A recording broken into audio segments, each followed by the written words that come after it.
देखिए latest episodes बिल्कुल ad free. आरती बहू। बुआ जी अब रह दी ना। ए तरह से जवान बहू बेटा के कमरा में ताक झांक शोभा ना देला तारा के। हम ताक झाक ना करत रहने भैया, हम तो सिर्फ आरती की बतावत रहने की। जाओ और हवन की तैयारी में गायत्री और विधि की मदद करा।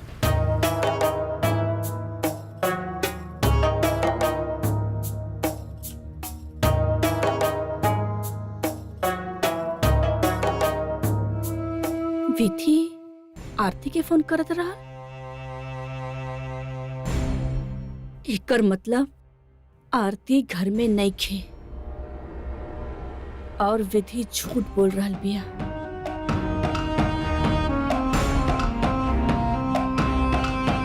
आज भैया भी हमरा के ही डांट दिया ना, सब ओ आरती की वजह से।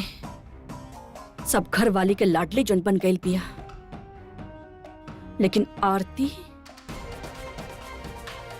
एक बार तो गई काम से।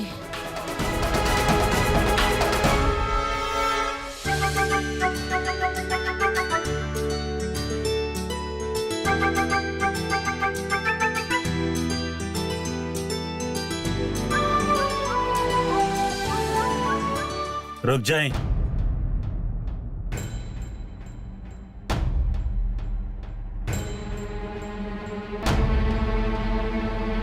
अपन नकाब उतारा।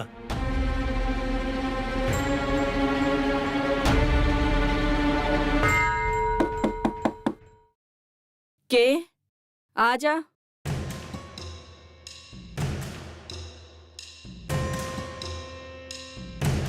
भाभी, ए पूजा सामग्री के थाल पर यश के हाथ लगवावे के बा।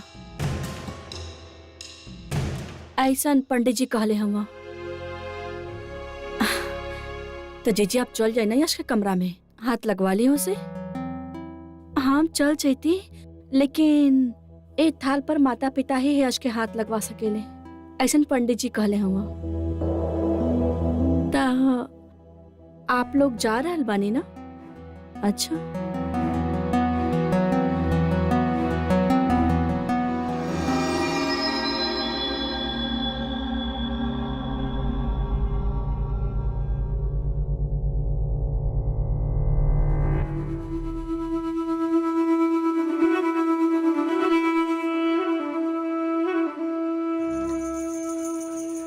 आरती महारानी बहुत चालाक समझेलो ना तो अपने आप के, लेकिन इस चालाकी बहुत महंगी पड़ी तोहरा के। एक बार भैया तोहरा के माफ ना करी है, बिल्कुल ना। लाहाल बिला कुवत मियां, दूसर के बेगम के नकाब उतराओ तो आपके शर्म ना होता? अगर आप दोबारा ऐसा करनी तो सारा कलाकार लोग वापस चल जाए। अरे माफ कर दी जनाब। अरे का करता यार, बड़ा साहब इनके बाहर से बोलो ले माना। समझदार बाड़ा नहीं। आदाब। चली बेगम। अरे आई आई आई।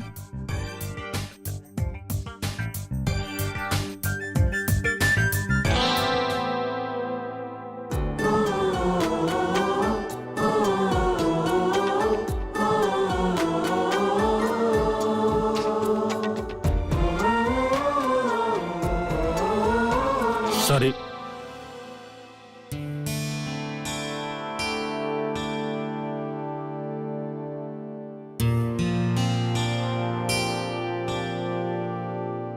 आरती जी माफ करे, हम आपके एजा लेके आई नहीं जहां आपकी जान के बहुत खतरा हो सकता, लेकिन आप बेफिक्र रहे, हमरा राहत आपके कुछ नहीं क्या हो सकत।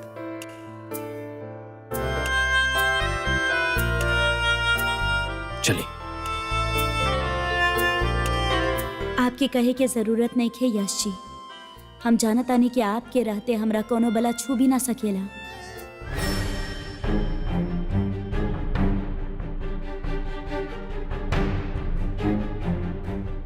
आरती बहू, आरती बहू।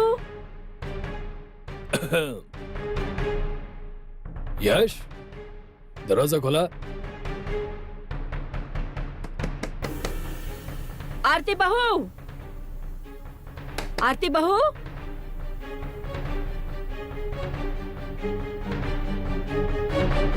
आरती, आरती बहू, यश।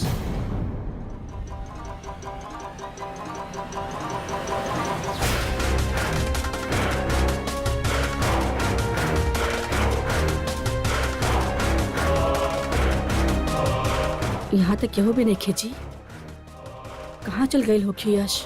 हम आरती से काले रानी के ओकर जिम्मेदारी बाकी यश घर पे ही रहो, आराम करो।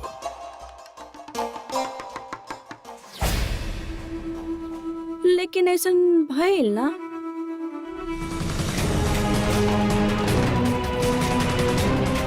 देखी, सबकी आंख में धूल झोंक के आरती चल गई यश के लेके। आपके बात भी ना मनलस। हमरे भगवान की कसम, अगर यश कोनो खतरा में पड़ गई या ओके कुछ हो गई तो के जिम्मेदार होगी?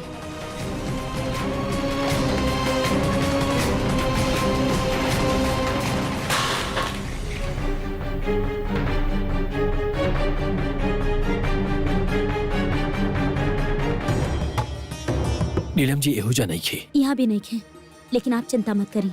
मेहंदी और संगीत तो उनकरे बाना, बाहर तो यहीं ही। रुकी,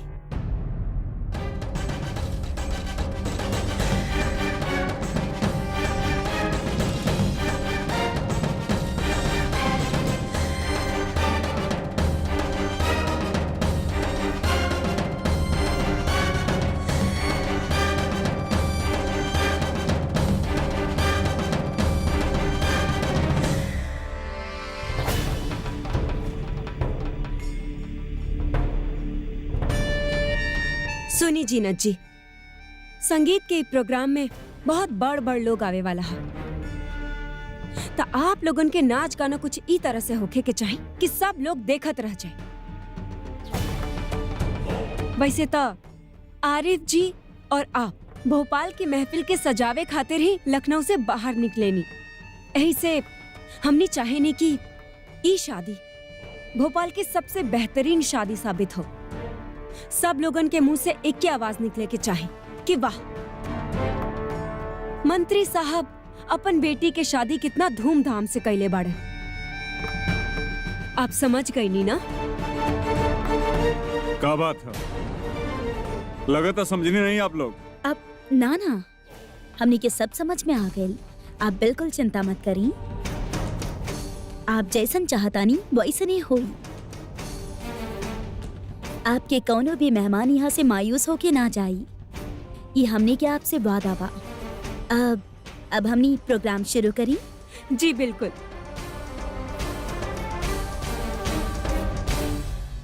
सब मेहमान आगे बाणे, नीलम के नीचे ले आई। जीनत के तरफ से आदाब कबूल करी।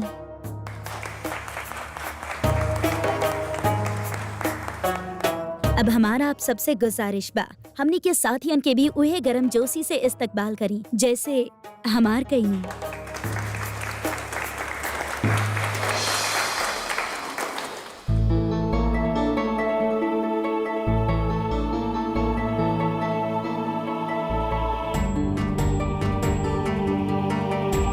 यश जी, ये चेहरा पे मातम काहे छायल है तोहर? मुस्कुरावा।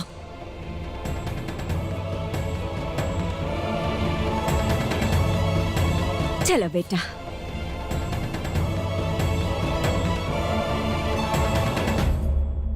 एक मिनट।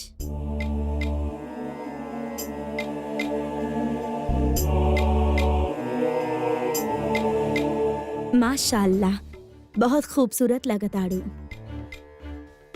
केहू के नजर ना लागे। अल्लाह ताला तहरा के हर खुशी दे।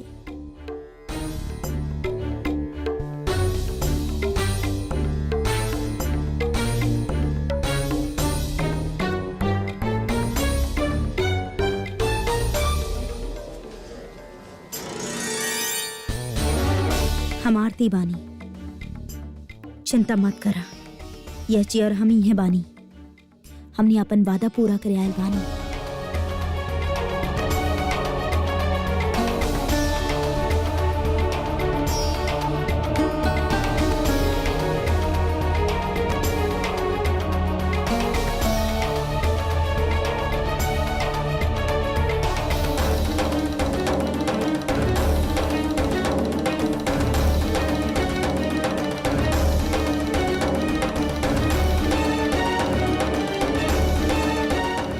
तशरीफ रखी ना।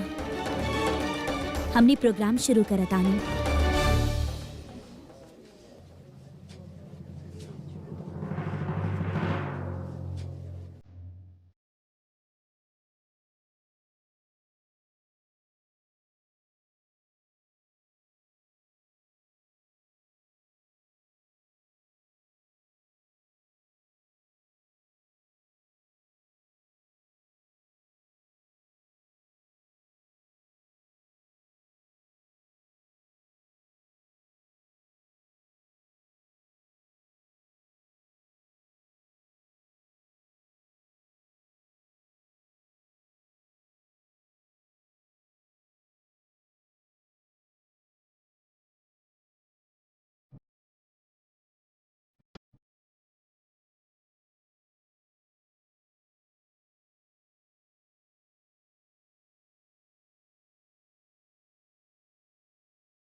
हे भगवान, ये बिजली कैसे चल गई?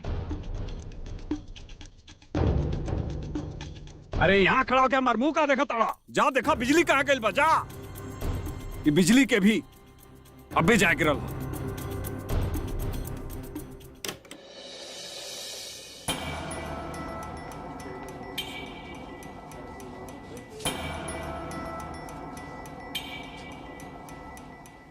नीलम कहाँ चल गई? नीलम!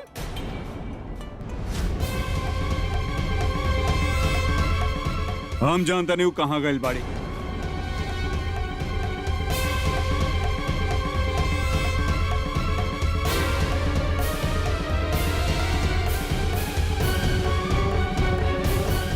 तो ऊ नकाब पोस्ट जीनत हमरे नीलम के भगा ले गई पिया और अपन नकाब यहाँ छोड़ के गई पिया।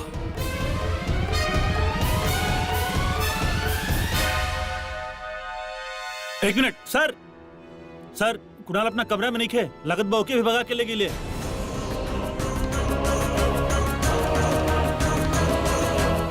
बहुत पछताई वो लोग, बहुत पछताई वो लोग। हाँ?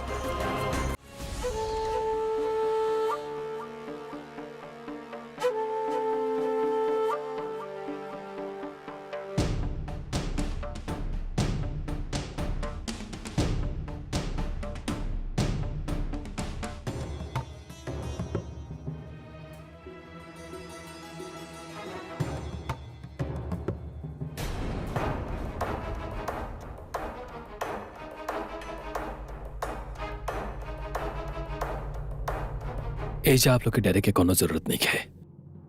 आप लोग जाके आराम करें और कल सुबह होते ही हम आप लोग के कोर्ट मैरिज करवा दें। इच्छा तो यह रहे कि आप लोग की शादी नीलम के पेरेंट्स के आशीर्वाद से हो गए, लेकिन वो लोग की जिद के देखते हुए हमने यही रास्ता अपनावे के पड़ल। हम समझत नहीं भैया, हमके वे खुशी तबे होखित जब हमने के शादी मॉम डैड के आशीर्वाद के साथ होखित। आप फिक्र मत करें, आज ना तो कल आपके पेरेंट्स लोग मान जाए, और वैसे भी पेरेंट्स अपन बच्चा लोग से ज्यादा दिनों तक नाराज ना रहे लालो।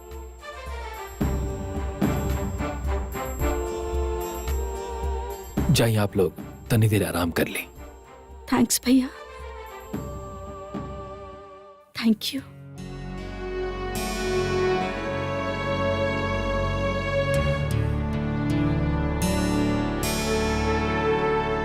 थैंक्स आरती जी, आपके साथ के बिना एक काम ना हो सकत रहे। यश जी, हमरा कुछ कहे के रहे। ये देखी, ये देख के तब ये लागेला कि हमनी के कमरा में केहू आयल रहे जब हमनी यहाँ ना रहनी, और उनका पता चल गया कि हमनी घर पे ना बानी। पता ना जब हमनी यहाँ ना रहनी तब वो बीच यहाँ काका बहल होगी। हमार ख्याल से हमने एक बार घर वालन से मिल लेवे के चाहिए, कहीं बात ज्यादा न बिगड़ जाए। ठीक बा, लेकिन याद रहो कि केहू के पता ना चले के चाहिए। ये दोनों हमनी के साथ है, एक घर पे पालो। जी चलिए।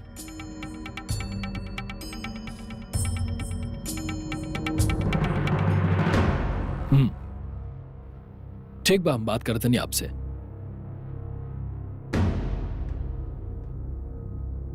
कुछ पता चलल जीनत के?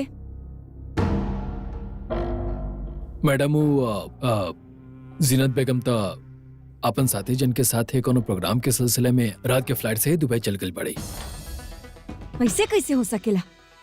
ओके तो हमने ऐजा बुलेले रहनी नीलम के संगीत खातिर, और अच्छा खासा मोटा रकम भी देले रहनी, फिर दुबई कैसे जा सकेली? मैडम, हमने की यहाँ से केहू के फोन गए रहे वो लोग के, और वो लोग के बतावल गल कि हमने के जगह प्रोग्राम कैंसिल हो गई बा, आवे की जरूरत नहीं है। ओ, एकर मतलब घर में ही कोनो भेदिया। लेकिन क्या हो सकेला ये कैले होखे ऐसन हरकत? हम बताओ तानी।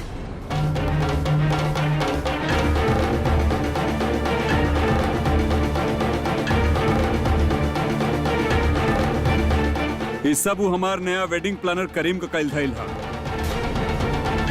करीम? पहले वो यश सिंधिया और अभी करीम।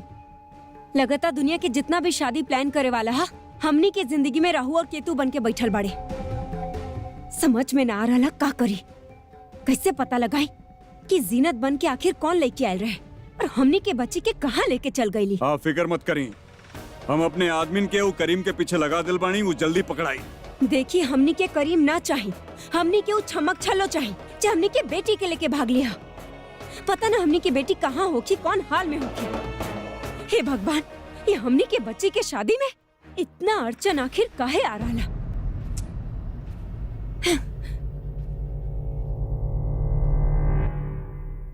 काहे कि भगवान भी चाहत रहन कि आपके बेटी की शादी ओकरे से होके जेकरा से वो प्यार करेले, और हमरा पूरा भरोसा बा कि तू प्यार करे वाला के केहू अलग नहीं कर सकत, केहू ना। ए जानत के यश के जान के खतरा बा, तू यश और आरती के साथ देलू, हम सबसे झूठ बोलू, बतावा का है? जवाब दा बहू। बाबूजी हम बताओ तनी।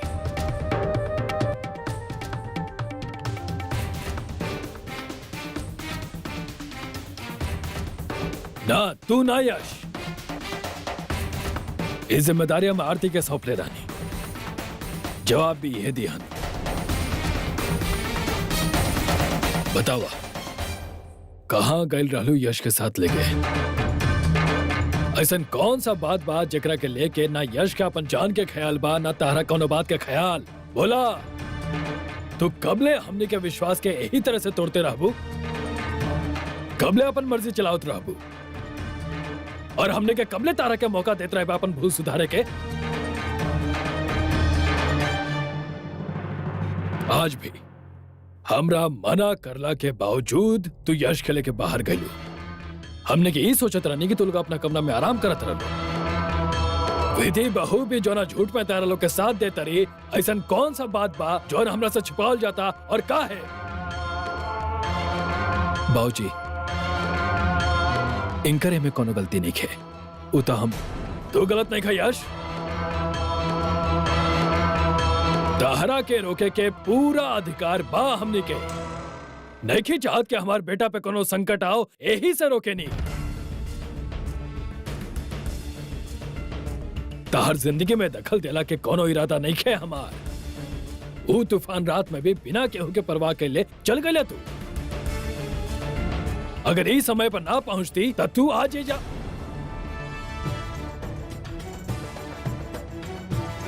तू भी एगो बच्चा के माँ बाड़ू बहू, ओकर चिंता बेचैन करेला न तारा के,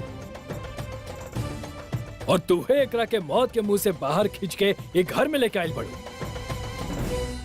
फिर इतना गैर जिम्मेदार कैसे हो सका तारू तू? एक घर में सीमा लांघने की अनुमति केहू के नहीं के बहू। ये बात अच्छा तरह से समझ ला।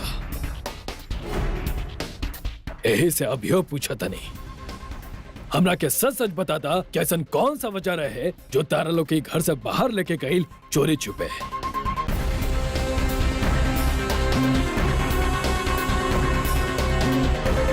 हम कुछ पूछ रहल बानी तारा से।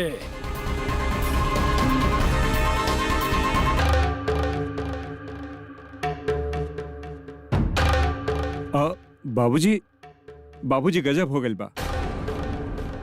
मिनिस्टर साहब के बेटी के कुछ लोग संगीत के फंक्शन से भगा ले गइल बा।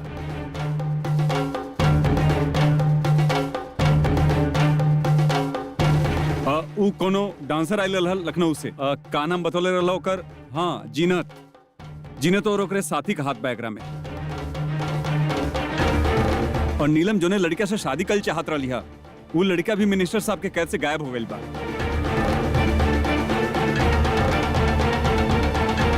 और ये खबर पूरा भोपाल में आग जैसन फैल गई बा, और मिनिस्टर साहब के गार्ड्स चारों तरफ चारों आदमी के ढूंढ रहल बाना।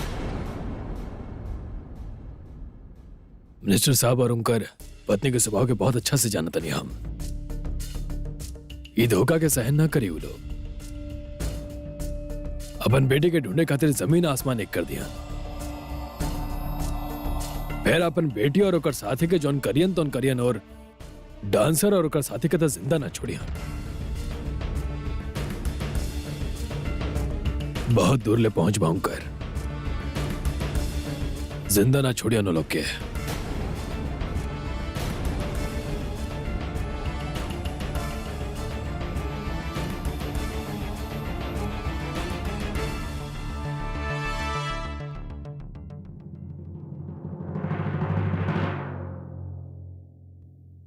ये दोनों कितना कुछ कर रहल बाना हमने खातिर। लोग सही कहले, कुछ रिश्ता जिंदगी में यही से जुड़ जाला, काहे कि उमे भगवान के मर्जी छिपल होखेला। आज एहसास हो रहल बा भगवान हमके भाई काहे ना देना, काहे कि वो जानत रहले कि एक दिन यश हमरे जिंदगी में आ जाइए। आज हमके यश जी के जैसन भाई और आरती जी के जैसन भाभी मिल गई। आज हमरे खुशी खातिर कुछ भी करे खातिर तैयार पड़े। लेकिन आज हमनी के कारण यश जी और आरती भाभी बहुत बड़ा मुसीबत में पड़ गए बा लोग। अपने ही घर वालन से झूठ बोले के पड़ा था उनके। वो लोगों के जान के बहुत बड़ा खतरा बा हमनी की वजह से।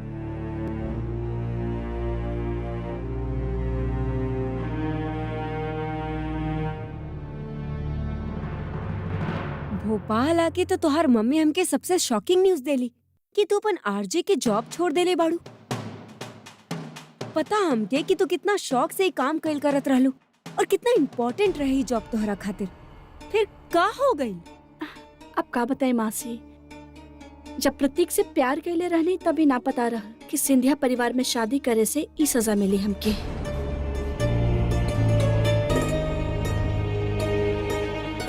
हमार ससुराल वाले आज भी 100 साल पुरानी दुनिया में जिए ले। उनके घर के बहुवन के बाहर जाके नौकरी करे के इजाजत नहीं खे। बस घर में बैठा किचन संभाला, सास ससुर के गुलामी करा और बच्चा संभाला। यह लाइफ हम जी रहल बानी। लेकिन ये तो बहुत फ्रस्ट्रेटिंग है ना? दम घुटेला हमार, पर क्यों कि हमार परवाह कहाँ बा। परी का परी प्रतीक? परी इज एब्सोल्युटली राइट। तू परी से प्यार कैले रहला तो के ना पता रहे कि परी के करियर ओकरा खातिर कितना मायने रखेला। तो के अपन पेरेंट्स के समझावे के चाहिए। और वैसे भी आजकल कोनो भी मामला में मर्दन से पीछे ना है औरत। यहाँ तक कि जमीन से हजारों लाखों मील दूर अंतरिक्ष तक जा चुकल बड़ी औरत। और तोहार घर में आज भी उनके सिर्फ किचन संभाले लायक समझल जाला। वेरी सैड प्रतीक, वेरी सैड। एक्चुअली आंटी, पता बा प्रॉब्लम का बा? प्रतीक अपने पेरेंट्स के सामने कुछ भी ना बोल पावेला। यश भैया जितना हिम्मत नहीं ना इनके में। हमने के आरती भाभी, I mean, यश भैया के जन वाइफ बड़ी, वो बहुत लकी बड़ी है मामला में। वो यश भैया के साथ मिलके काम भी कर रहल बड़ी और घर में क्यों की प्रॉब्लम भी नहीं खे। ऊपर से सब लोग उनके बढ़ावा भी दे रहल बा। पता बा काहे? काहे कि उनकर पति उनके साथ खड़ा बाड़े। लेकिन ये हमके बिल्कुल भी सपोर्ट ना करेले। परी प्लीज। का बिल प्रतीक, ये हमार मासी है, कोनो गैर तना है ना। हम इनसे अपन दिल की बात शेयर भी ना कर सके नहीं। बचपन से लेके आज तक हम इनसे कोनो बात ना छिपावनी। भुला गई तू? हमने के प्यार के बाद सबसे पहले हमें इनके ही बतैले रहनी।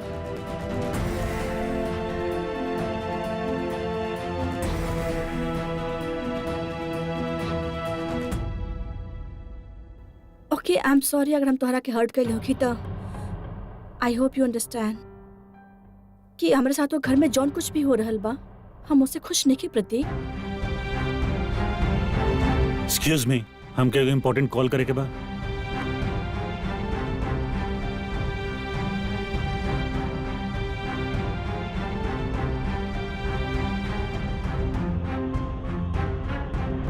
हमके तो से कुछ बात करे के हारती इधर आवा। ये सब का हो रहा आरती? तोहार आंख हमसे कुछ और ही कह रहा। कई सब के पीछे तोहार और यश भैया के यहाँ था।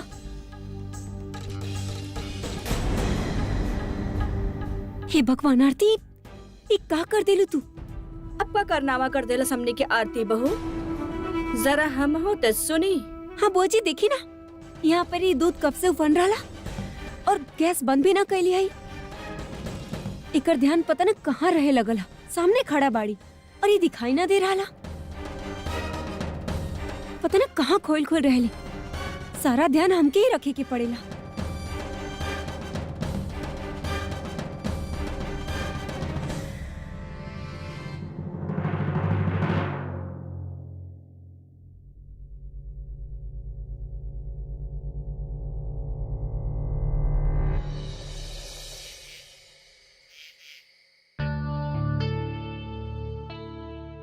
आरती भाभी, आई एम रियली सॉरी। हम दोनों की वजह से आपकी अपने फैमिली से इतना कुछ सुने के पड़ा। ना नीलम, ऐसन कोनो बात नहीं खे। वो तो हमार बड़ बाड़े ना, जौन कहा ताड़े हमने के अच्छा खातिर ही कहा ताड़े। और वैसे भी उनका अभी तक कुछ पता नहीं खे। वो जानत ही नहीं खे कि सच्चाई का बा। जब उनका पता चली तो वो हमने के माफी देवे के साथ साथ हमने के शाबाशी भी दी है। नाज करी है अपन बेटा पर, काहे कि जाना ताड़े ना कि आप जो दुआएं दी हैं वो जिंदगी भर हमने के साथ रही हैं, हमने के हर मुश्किल से बचाई हैं। चलिए, आप लोग बहुत थक गए लोग हैं, आप सो जाइए। अब भाभी देखिए, आप दोनों हस्बैंड वाइफ बेड पर ही सो जाइए और हम दोनों ना, देखिए आप घबराई मत, हम दोनों साथ साथ ना सोते के। हमने अब तक पति पत्नी नहीं खींचा, पर आप दोनों तो पति पत्नी बानी जाना। तो हम दोनों कौन हो खेने के? दोगो पति पत्नी के परेशान करे वाला।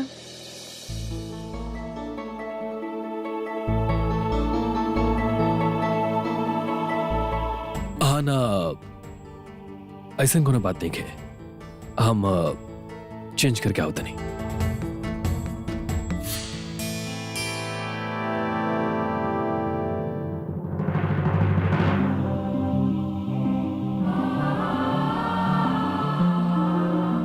भाभी एगो बात पूछी, एजा यश भैया और आपके एक भी फोटोग्राफ नहीं खे,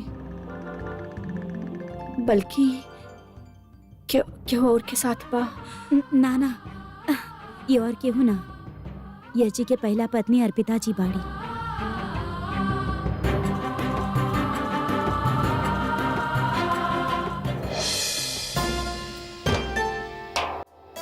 यश भैया, आप हम क्या अपन बहन माने नहीं? ये भी कोनो पूछे वाला बात बा? भाभी यहाँ आई आई।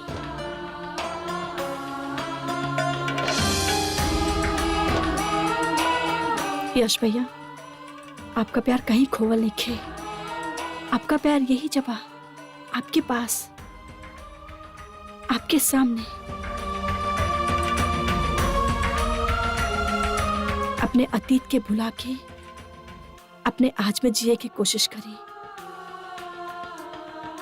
इतना प्यार दिया आरती भाभी के कि आप दोनों के लव स्टोरी एगो मिसाल बन सके।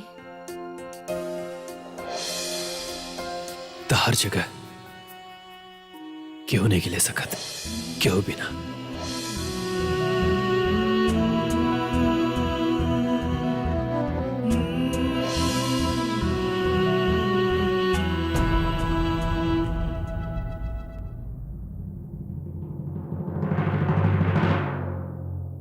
ऐसा नहीं हो सकत।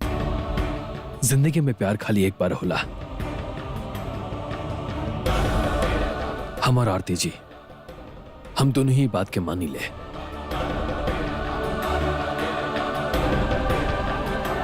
और हम दोनों के जिंदगी से वो मौसम जा चुकल बा, और हम दोनों ही अपन खो चुकल साथी के जगह की और के देवे के नहीं चाहत।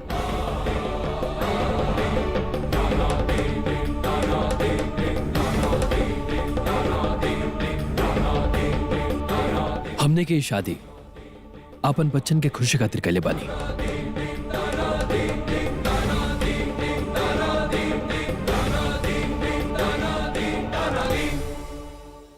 आप ऐसा मानत हो कब भैया कि प्यार दोबारा ना हो सकेला, लेकिन हम माने नहीं कि प्यार मन मौजी है। प्यार तो बस हो जाला, ऐसे सोच समझ कर ना कल जाला, ऐसे धीरे से जिंदगी में आवेला कि कई बार तो हमने के समझ भी ना पावे नहीं जा कि कब कैसे हम क्यों के चाहे लागे नहीं। सच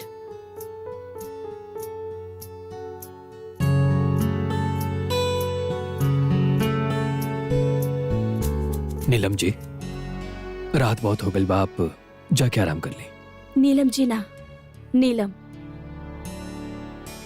और आप ना तुम। नीलम, तू और आरती जाके बेड पे सुत जा लो, और हाँ कुणाल तू गद्दा पे सुत जा और हम सोफा पे सुत जाए। मगर यश जी, आपके सोफा पर सुतले के का जरूरत बा? आप और हम एक के गद्दा पे सुत जाई। चलिए अब जिद मत करी, आई।